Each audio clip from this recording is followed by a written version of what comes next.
Hello and welcome everyone, I am Maddles and you're watching a StarCraft 2 England cast. Now, today I have got another game from the Razer Replay Pack of the Week starring Sheth! So LiquidSheth, of course, is the red Zerg player in the top right. I love Sheth, seriously. Anyone who's watched me cast any of his other games, I usually say how much I am utterly man-crushing on Sheth right now because he's so awesome. Have you ever seen him be interviewed or just like web chat with someone? He's just cool. He's a dude. But anyway, he's playing against another Zerg player, the blue Zerg player on the lower left, and this is AlaStOr. And AlaStOr basically is, I don't think I've ever come across him before, so pretty unknown to me. All I know is AlaStOr is, well, according to Wikipedia anyway, involved a lot in Greek mythology, so that's pretty cool. I don't know if it was named after that or what, but we'll wait and see. Anyway, what can we expect from these two players? Obviously it's a ZvZ, so to be honest, Sheth is going to go for a spawning pool attempt because look at his money, look at the fact he's producing nothing. There goes the spawning pool, so it's a 10 pool against who knows what. So far AlaStOr has got, of course, that Overlord up, so it's not going to be anything crazy. Sheth doing something a little bit crazy, not crazy, slightly crazy, just with that perspective. There goes down the extractor, so Sheth is doing some really early aggression right now, or he's expecting some cheese. But either way, he should be absolutely fine, and I can't wait to see what he does. Now, there we go, double extractor trick up to 12. This is a funky build. Now we should see an Overlord, so boom, come on, Overlord Sheth, good Sheth, there's the Overlord. So this is actually a pretty cool opening, it's pretty funky, but in the meantime, what are we going to get? AlaStOr going for a hatch first, so if Sheth does actually decide to put on some pressure, that could be super effective. Now, being ZvZ, there's three main phases in my opinion. There's the phase when whoever has the most Zerglings wins. Then the Banelings come out, and once you get Banelings, they obviously do really well against groups of Zerglings, so it's then who has the better Ling Bling control, which of course is Zergling Baneling control, and well, then you get Roaches, and Roaches make Banelings pretty ineffective, but until Roaches reach that kind of critical mass Zerglings can beat them, so it's all pretty funky. Then of course, late game is essentially, or mid to late game is essentially Roach with something, so Roach Hydra, Roach Infester. Obviously there's strange builds which involve things like Mutalisks. I say strange builds because they're less common, just because they're a bit risky. If you go 2-base Muta, your opponent can obviously just come and kill you with lots of Roaches and something, and that's never fun. You need lots of Spine Crawlers is how you deal with that. Anyway, we do have these Zerglings running over. It is only a few. We've got 8 Zerglings, 2 more following up. And, well, considering there's no spawning pool, this hatchery will be forced to cancel. There's pretty much no way to defend that, unless you pull all of your drones, which would be crazy, but that is going to go down. And there's the cancel, so that's good move by Sheth right now. And, of course, he's going to come up. The Spine Crawler is already on its way, but 8 Zerglings is no small amount. And, to be honest, even with great drone micro, which we could see, again, what AlaStOr is attempting to do here is if you right-click on one mineral patch and to the next, your drones kind of avoid any collisions, and therefore you can get complete surround. But now there's some Zerglings out, it should be okay, but obviously every time you do that nice little mineral walking, as it's called, basically you lose mining time, and that is never good. But Sheth, for the moment, he's doing a good job. He's engaging very cost effectively, and well, he's picking off quite a few drones. And if we look here, AlaStOr is losing an awful lot more, and if we look at the work account, Sheth has actually got ahead now, but of course the Spine Crawler is up. But I mean, behind this, Sheth has already started his expansion. It's half done, so his natural base is going to come out sooner. There's really, I'd say Sheth is in an amazing spot right now. He's 2 drones ahead, and that is always going to be quite significant in the early stages of the game.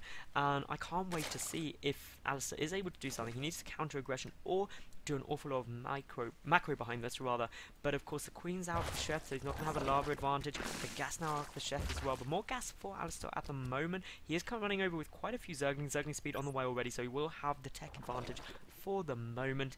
And well, Sheth, he should be fine defending this because he's got that second Queen out as well now, and that's really going to allow Sheth the power ahead in terms of the work account, especially if he wishes to. He's getting 5 drones out right now, and if we look, he is staying ahead. He's got 3 more drones in production as well, and this should be pretty easy for Sheth to basically power ahead in terms of the work account, which is brilliant for him. Now, we do have a couple of Zerglings sneaking in, which we'll get some good scouting information of. Sheth is about to get up to that 100 minerals he needs in order to get up Zergling speed. The Baneling Nest on its way for AlaStOr, and well, this is pretty standard for a ZvZ. Now, I mean, we've got this phase where we're in the Zergling phase heavily. Speakling's about to have AlaStOr, who is of course transitioning into that Baneling Nest to get Ling Bling. Now, let me take this time to say where there's a bit of non-aggression. If you do like any of my casts, please subscribe. I get a new top level game up every single day of the week. Please also like the video, and well, follow me on Twitter at Madals SC2, MADALS SC2, which is of course down here. So check that out, that'd be awesome, and obviously the support is great. Leave a cool comment about the video as well, what you think of it. Tell your friends and everything awesome like that. So, back to the game. We've got Sheth with his Baning Nest half done. AlaStOr's Baning Nest is finished. He's about to get Zergling's speed finished. Sheth's speed is way behind, but obviously Sheth did he get much scouting information there? Not really, but that's fine, it doesn't matter too much. Sheth, he's just getting up that spine crawler. It's a good thing to get anyway. If we look at the work count, 35 to 26, Sheth's so far ahead. In terms of the Zergling count though, Sheth has none. He is literally just getting 2 Banelings right now. He has no Zerglings compared to the 12 of AlaStOr, but he has got that overall in a good spot. We'll see all of these Zerglings coming across, but just a couple of Banelings is more than enough. We've got quite a few Banelings morphing in as well now. There's a lot of Banes right now, and to be honest, well, that's a lot of Banes from AlaStOr as well. Now, the trick to using Banelings is, of course, sending them 2 at a time, because 2 Banelings kills Banelings. So if you had a big group of Banelings like this, and 2 Banelings wandered up and detonated, they would all die, therefore being a cost-effective engagement. If you send them 2 at a time, the worst you'll do is lose 2 Banelings to 2 Banelings. The best you'll do is kill quite a few Zerglings, but this is exactly what you don't want, and quite a few Banelings are down there. More Banelings in the back here, and this is just mass detonation. 2 Banelings do kill drones though. Good little hit there from AlaStOr, who is now ahead in terms of the work count. We do have Evolution Chamber, Roach Horn, and a Spine Crawler, so a nice little wall off going on here. Just trying to be a bit more defensive, force the Banelings to go the long way around, and preventing any Zergling run-bys. So this is pretty cool. Obviously, the Banelings can come around the back there as well, but for the moment, in terms of lost tab, AlaStOr still lost more in terms of resources. The second gas is now up, so is the third and fourth gas already there. Third and fourth gas on the way for AlaStOr as we speak. He's also getting up his third gas in his main. The Evolution Chamber coming down, a double Spine Crawler compared to just 1, I believe, for Sheth. So again, that's slightly less wasted. Sheth already back ahead in terms of the work count though. A massive drone wave obviously went down some, and both players getting their ledge. Sheth is ahead though, is just about to finish. He's getting some roaches out as well. The Roach Warren not yet done actually for AlaStOr, so judging by the 4 gas and the fact that there is no Roach Warren, we could actually see Mutalisks. That'd be really great, because early on I said how Mutalisks are basically a big risk of just mass roaches coming and killing you, and that's precisely what Sheth's doing. He's getting mass roaches, he's getting the missile attack upgrade, and also the roach speed upgrade, so that's all good. We do have +1 melee carapace though, so perhaps we won't see Mutas, and a Hydra Den coming down.